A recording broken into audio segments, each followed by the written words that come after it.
is beating down on our heads today, and it's time to make one of the classic little summer punch bowl cocktails that everybody loves. Sounds like a social disease, known as sangria. So, red wine, lots of fruits, a little bit of sugar. So, lemon, orange, limes, and just for good luck, I'm going to throw in a grapefruit this time, a nice fresh pink grapefruit. Just do those into quarters like that. And then if we just slice them across here, we're going to have nice fine pieces. So there we go, let's throw in a couple of limes. Alright, we're going to throw in a lemon as well, same dealio here.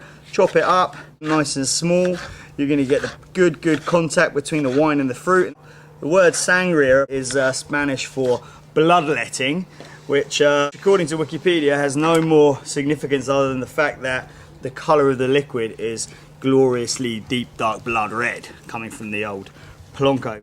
You're going to be drinking this later, Eric. Yeah, man. You got people coming. Oh Oh yeah, good luck with that in the car. I know, Hope no one walks out in front of you. Trying to think of... Well, you know what would actually be really good? You could leave it in the car. Because what I'm going to teach you guys is to leave this out in the sunshine covered, but if you really want to speed that process up, stick it in the car, man. Yeah.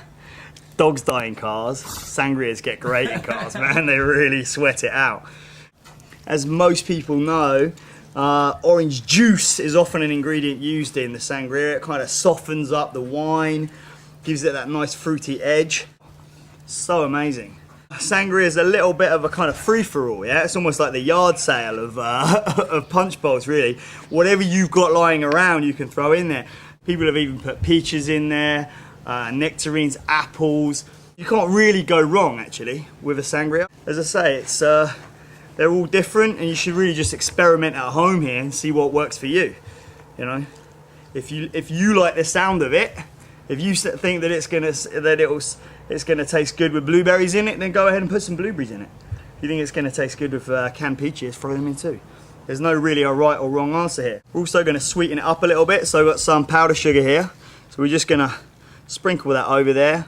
Don't want to go too sweet, but generally it is a bit of a kind of a sweet drink. If I was making this in the bar, I'd probably be using brandy, a little bit of rum, maybe some creme de mure, creme de cassis, kind of berry liqueurs. But you know, this is Drinks Undressed, so we're trying to keep it simple, we're trying to keep it affordable, and we're trying to encourage you to actually do it. So rather than getting you to go out there and buy 10 bottles of liqueur or liquor to make this drink, we're just going to go with frozen berries from the supermarket. So we got about, I'd say, a half pounder there. So these are actually frozen at this stage, but I'll explain why in just a moment, because there's a little secret that I like to do for my sangria, which is different to a lot of people. But on a bright sunny day, you'd be foolish not to. A good friend of mine, George, that I used to work with in London, he's a Greek fella, and he used to set up a little sangria hut on the beach out on one of the Greek islands and basically just make and sell sangria all summer long. Lucky. Nearly said something rude then. Now, you don't want to go spending a lot of money on wine for sangria, because essentially the sangria is probably not going to get much better if you were to use a $1,000 bottle of wine on it. So you may as well use something cheap. This is actually a double bottle here. It's 1.5 litres, so 2 bottles in there. And then what we're going to do, this is the secret. Now this is what my friend George from Greece taught me to do.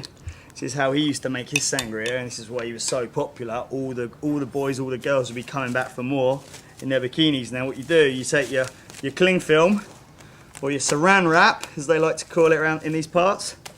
Alright, and now we've got this all sealed up, lovely. Make sure there's no gaps, so we're not going to lose any of the alcoholic content from here. And then what I'm going to do now is I'm going to leave that out there as long as you possibly can. It's going to be like a little greenhouse effect. You're going to get all the alcohol beading on top and like redistilling almost. Rocket, what are you barking at, man? There's no one here. Ghost? The ghost of sangria? Alright, let's wrap it up then. Wrap it up. Okay, so it's been sitting out there for about 6 hours now, getting all lovely and sweaty. And and we're going to unwrap that. And then what I like to do, rather than throwing in a load of ice cubes, which are going to melt really, really quickly and just dilute it down and make it taste horrible, I like to throw a whole block of ice in like that. So we got a nice block. Make sure you got clean hands if you're going to be handling the ice. And then for serving, you just hand out these your little punch bowl cups or whatever glass you've got handy to all your mates, and then they just dig in. Easy peasy. dig right in, get plenty of fruit, you know, get a nice mix in there.